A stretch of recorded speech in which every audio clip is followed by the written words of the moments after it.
বাংলাদেশের মানুষ এখন সব পাল্লা দেখা শেষ, এইবার দাঁড়িপাল্লার বাংলাদেশ ইনশাআল্লাহ।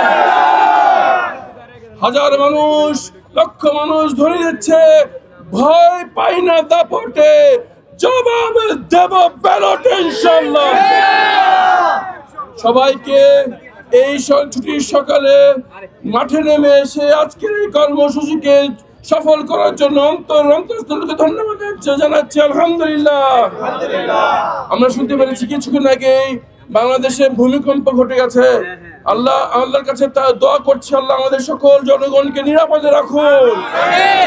এই ভূমিকম্প বারবার হচ্ছে, কিন্তু সরকারের জন্য কোনো মতেই ঘুম ভাঙছে না। আমরা ওয়াদা করছি, যদি আপনারা দাঁড়িপাল্লার উপর রাস্তা রাখেন, তাহলে ভূমিকম্পের ব্যাপারে আমরা এমন ব্যবস্থা নেব যেন কোনো ক্ষয়ক্ষতি না হয় ইনশাআল্লাহ।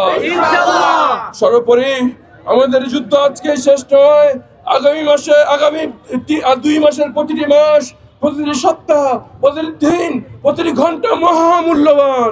আমরা প্রতিটি মুহূর্ত কাজে লাগিয়ে দাঁড়িপাল্লাকে জয় যুক্ত করে ঘরে ফিরবো ইনশাআল্লাহ। আবার একবার সবাইকে ধন্যবাদ জানিয়ে আল্লাহর কাছে দুনিয়া আখিরাতের জাযাব দোয়া কামনা করে আজকের জন্য শেষ করছি।